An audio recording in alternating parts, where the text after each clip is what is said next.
None of my equipment is charged, so hopefully this camera, these lights, and my phone that I'm looking at myself in last until the end of the video. Today I'm going to be reviewing the bTunes Bluetooth wireless adapter for wired headphones. Specifically, I'm going to be reviewing the 2.5mm edition with my Audio-Technica ATH-M50x headphones. Now to start off this review, I did not purchase this Bluetooth adapter for the $80 full asking price. I had like a random promo code I found searching on the internet. I got it for about 60 bucks I think back in December. The audio quality you get with this is actually pretty good. You do experience some connection and signal dropping here and there. I mean, that's with every Bluetooth device, to be fair. It isn't like a major issue. It doesn't happen like very frequently, but it will happen. The design is actually really simple and sleek. It looks just like a little Bluetooth mic, and it actually sits flush with my Audio-Technica M50Xs. It is a one-button design with a micro USB port for charging. The microphone on this thing is also okay. It's not amazing quality, but it's not bad either. And then, of course, you have your NFC tag here. Now, I wasn't able to test the NFC capabilities of this device since I have only Apple devices. I don't have an Android that allows me to use the NFC. But connecting this thing through Bluetooth was really easy. I didn't have any issues getting this connected. As soon as you can get it into pairing mode, you just hold down this button for about 10 seconds, I think, and then you're off and set and ready to go. A nifty feature of the bTunes is that you can actually pair this with multiple devices at the same time. I was listening to music on my phone and then I wanted to watch a video on my computer, so I just paused the music on my phone and then played the video on my computer, and it worked seamlessly without any issues. Pairing the sound of your wired headphones to that of the bTunes,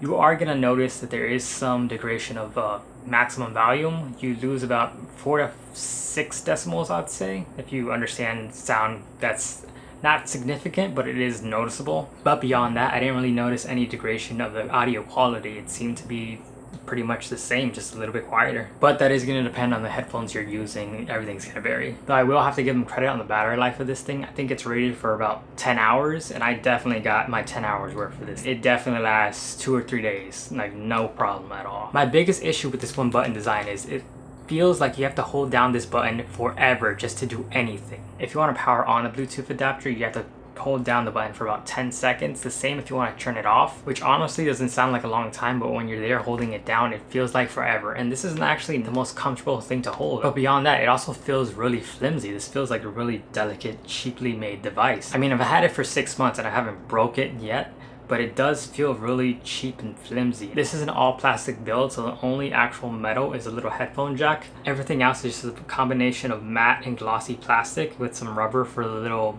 USB door in the back. You can see that it wobbles a little bit after I plug it in, and that didn't happen when I first bought it. And when I first bought it, I plugged it in and it was very stiff and it didn't move at all. But after a week, it started to get these bendings and distortion of the plastic up here, and now every time I plug it in, it wobbles around. The bending just happened when I unplugged this to charge it and plug it back in, and eventually that plastic around the connection just bent. But my biggest complaint with this device is after the 6 months that I've used it, not even 6 months, a little bit less than 6 months, the button on the back apparently seems to be broken. I cannot get the button to properly turn on the device, turn it off, or set it into pairing mode. I've literally had to press this button a million times before it recognizes that I'm clicking it down and so it can turn on the device. For $80, you would think they'd have better construction for the little Bluetooth adapter, but apparently not. Apparently you're paying $80 just for the concept. Now the button on the back seems to be finicky. Sometimes I can get it to turn on after holding it down for 10 seconds, no problem. Other times I would have to hold it down. It seems to not recognize that I'm pressing the button, then I have to re-click the button a million times just to see if it recognizes that I'm holding down the button to turn on the device. Same happens when I finally manage to get the device turned on. If I want to turn it off, I could click the button a million times and it will not disconnect. The other issue I'm having with it now is it seems to no longer connect to my Apple devices. I cannot get it paired with any of my Apple devices. They're all connected, but none of them seem to work anymore. And this just happened randomly, like nothing major happened. I was working one day and the next day I tried to connect it and it will not pick up the signal from this device anymore. I tried removing this Bluetooth adapter and then repairing it with my Apple devices, but nothing seems to work. It does not seem to pick up the signal from this anymore. So to summarize, bTunes are actually a really good product if it wasn't for build quality. It seems the build quality isn't up to par to the $80 price tag they're asking.